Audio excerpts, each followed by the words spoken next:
Have you ever wondered how a small city on the Italian peninsula became one of the greatest empires in history? Let's journey back in time to the 8th century before Christ. Nestled on the banks of the river Tiber, Rome was nothing more than a humble city. It was founded by a young man named Romulus, whose origin story is as much myth as it is history. According to legend, Romulus and his twin brother Remus, sons of the war god Mars, were abandoned in a basket on the river Tiber. Rescued and raised by a she-wolf, they grew up to be strong, courageous men. However, a bitter feud between the brothers ended in Romulus killing Remus, and Romulus became the sole ruler of the city that he named after himself, Rome. Over the next several centuries, Rome flourished under the rule of 7 kings. Trade thrived, the population grew, and the city's wealth and influence expanded. But as the city prospered, so did the discontent among its citizens. They yearned for greater control over their destinies, leading to a revolt that overthrew the last king, Lucius Tarquinius Superbus, in 509 BC. This revolt marked a significant turning point in Rome's history. The city transitioned from a monarchy to a republic, a radical political shift that would set the stage for Rome's meteoric rise. The Roman Republic was a time of great innovation and expansion. It was during this period that Rome's unique political system, characterized by a balance of powers among different branches of government, took shape.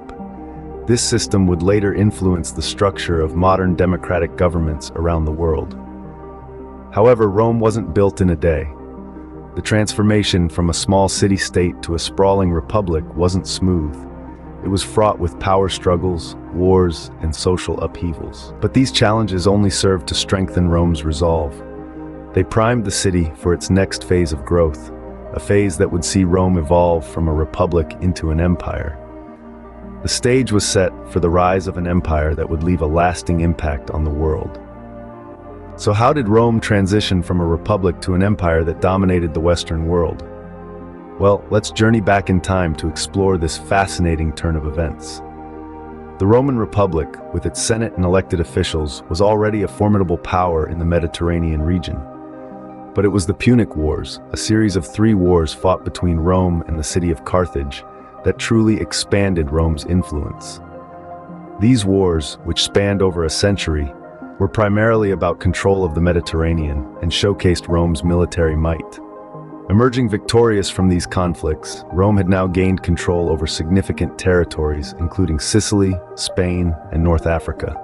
The Republic's expansion didn't stop there. It continued to grow, swallowing up Greece, parts of Asia Minor, and the entire Mediterranean coastline. But with great power comes great challenges. The Republic was stretched thin, and its political structure started to crumble under the weight of its own success. This is where one of history's most iconic figures enters our story, Julius Caesar.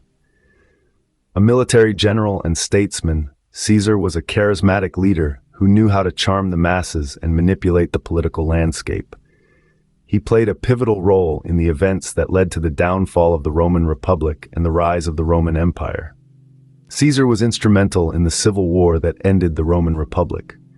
After defeating his rivals, he took on the role of a dictator, marking a significant shift from the Republic's democratic ideals. However, his reign was short-lived, as he was assassinated in 44 BCE, a moment that has been immortalized in history and literature. But Caesar's death did not halt the rise of the empire. In fact, it paved the way for his adopted heir, Octavian, later known as Augustus, to take control and establish the Roman Empire. And so from the ashes of the Republic rose an empire, greater and more powerful than ever before. Rome had now become the unrivaled superpower of the ancient world. What made the Roman Empire so extraordinary during its peak? Well, let's take a trip back in time to the period known as Pax Romana, Latin for Roman peace.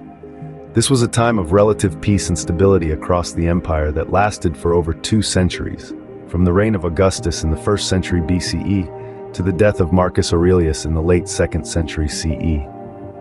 During this golden era, prosperity was abundant.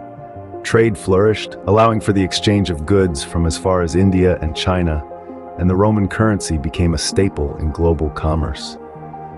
This economic boom fueled a period of extraordinary architectural prowess. The Romans were master builders, erecting awe-inspiring structures like the Colosseum, the Pantheon, and the aqueducts, many of which still stand today. But the Golden Age wasn't just about economic and architectural feats. One of the most significant advancements was in the realm of law and government. The Romans developed a legal system that served as the foundation for many modern legal codes. They introduced concepts such as innocent until proven guilty and the right to a fair trial, principles we still uphold today. In the realm of arts, the Romans were prolific. They borrowed heavily from the Greeks, but also made their own unique contributions. From the epic poetry of Virgil to the philosophical musings of Seneca, Roman literature left an indelible mark on the world. Now, who can forget the famous emperors of this time? Augustus, the first Roman emperor, brought an end to a century of civil wars and laid the foundations for a stable government. Then there was Trajan, considered by many as the empire's most successful military leader, who expanded its territories to their greatest extent. The Roman Empire during its golden age was a spectacle to behold. A period of unprecedented growth and prosperity. It was a time when Rome truly earned its moniker, the Eternal City. The Roman Empire was at its zenith, a beacon of civilization and power. But what caused the mighty Roman Empire to fall? The decline of the Roman Empire was a slow process, a cascade of failures that spanned centuries. But let's focus on the final blows that led to its ultimate demise. The empire was a colossal entity, stretching from the foggy coasts of Britain to the sun-kissed sands of Egypt. But this vastness was a double-edged sword. It brought wealth and power, but also exposed the empire to numerous threats. Political corruption was rampant, with power changing hands through murder and deceit more often than through peaceful succession. The once mighty Senate had become a puppet, with the real power lying in the hands of the emperors, many of whom were inept or outright insane. This erosion of moral values and civic virtue left the empire vulnerable from within. Economic instability was another nail in the coffin. The empire's vast size meant it relied heavily on slave labor. But as the empire stopped expanding, the supply of slaves dwindled, leading to a labor shortage and economic downturn. Inflation soared as emperors devalued the Roman currency to fund their lavish lifestyles and military campaigns. Military overspending was another key factor. The empire was constantly under attack from all sides, forcing it to maintain a large and expensive standing army. This put a strain on the empire's coffers, further destabilizing the economy. The arrival of the Huns and the Visigoths dealt the final blow.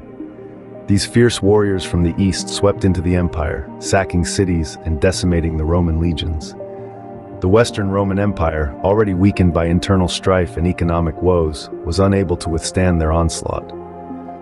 The year 476 AD marked the end of the Western Roman Empire, when the last Roman emperor, Romulus Augustus, was deposed by the Germanic king Odoacer.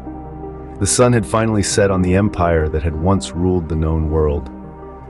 The once mighty Roman Empire had now become a shadow of its former glory. Despite its fall, why does the Roman Empire continue to fascinate us today?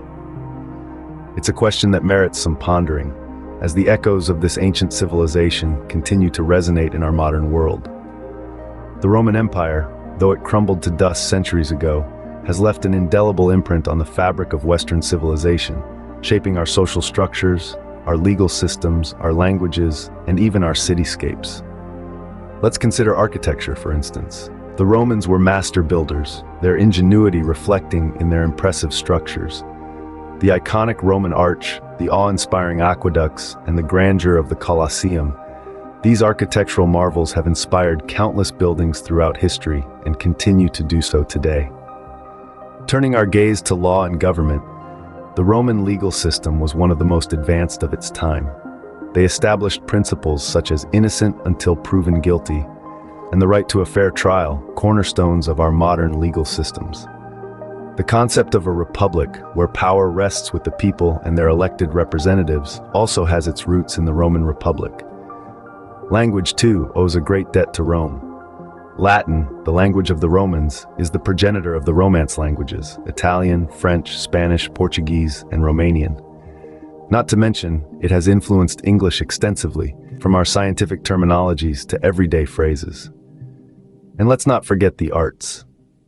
Roman literature, sculpture, and theater have deeply influenced Western artistic traditions, setting standards and themes that artists have been exploring and reinterpreting ever since.